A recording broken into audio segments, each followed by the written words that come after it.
বাংলাদেশ জাতীয়তাবাদী দল বিএনপি বাংলাদেশের সর্বোচ্চ জনগণের ম্যান্ডেট দ্বারা প্রমাণিত জনপ্রিয় রাজনৈতিক দল। বিএনপি শুধু মুখেই বলে না গণতন্ত্রের কথা, বিএনপি নিজের দলও গণতন্ত্র চর্চা করে। হবিগঞ্জ সদর উপজেলার 8টি ইউনিয়ন, সব কয়টি ইউনিয়নে পূর্ণ গণতান্ত্রিক প্রক্রিয়ায় আমাদের ইউনিয়ন কমিটিগুলি ইতিমধ্যে সম্পন্ন হয়েছে। দীর্ঘদিন আন্দোলন সংগ্রাম, বিভিন্ন অসুবিধা, পুলিশি বাধা, আওয়ামী সন্ত্রাসীদের বাধার কারণে আমাদের এই সদরের সম্মেলনটি হয়নি। আপনারা লক্ষ্য করেছেন 568 জন ভোটার আজকে সরাসরি ভোটের মাধ্যমে তারা তাদের নেতা নির্বাচিত করবেন। আমাদের 5টি পদে আমাদের যোগ্য 10 জন নেতা প্রতিদ্বন্দ্বিতা করছেন। খেয়াল রাখবেন, আমরা বৃহত্তর দল হিসাবে যেহেতু আমাদের মধ্যে প্রতিযোগিতা আছে, আমাদের মধ্যে কোনো প্রতিহিংসা নেই। সেই সকাল 10টা থেকে ভোট শুরু হয়েছে, স্বতঃস্ফূর্ততার কোনো কমতি নেই।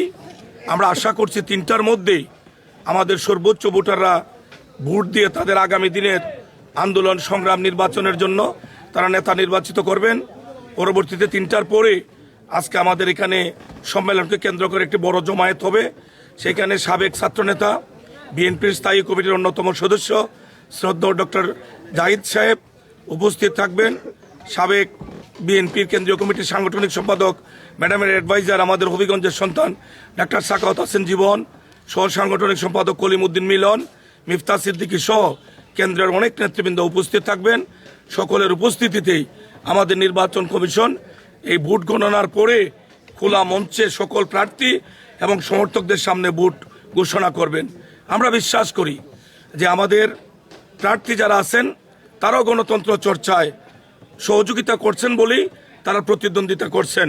আমাদের ভোটাররাও নির্দ্বিধায়, তারাও অনেক দিন পর নিজের ভোটের একটি পরিবেশ পেয়ে তারা অত্যন্ত উৎফুল্ল। আপনারা লক্ষ্য করেছেন যে সকাল থেকে শত শত মানুষ বাদ ভাঙা স্রোতের মতো আনন্দ নিয়ে এই নির্বাচন স্থলে তারা উপস্থিত হয়েছেন। আমরা সকলকে অনুরোধ করব যে আমরা আমাদের দলকে ঢেলে সাজাচ্ছি আমাদের প্রিয় নেতা দেশনায়ক জনাব তারেক রহমান সাহেবের আগামী দিনে রাষ্ট্র পরিচালনায় ওনার সহযাত্রী হওয়ার জন্য।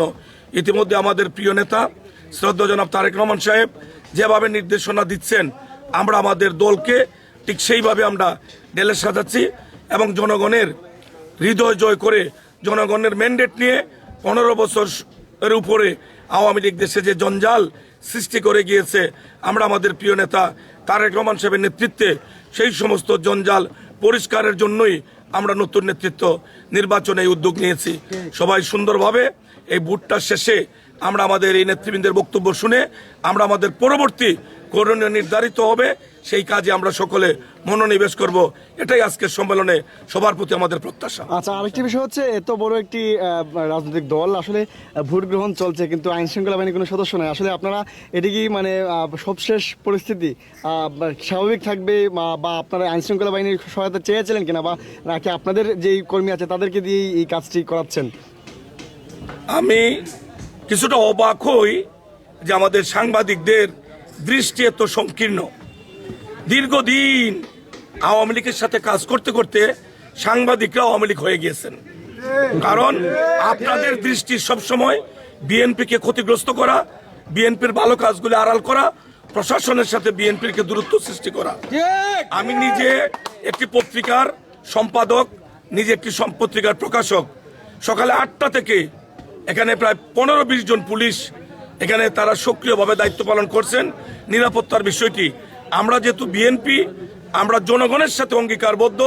আওয়ামী লীগ যেভাবে প্রশাসনকে ব্যবহার করেছে, আমরা ঠিক সেইভাবে প্রশাসনকে আমরা প্রত্যাশা করি না।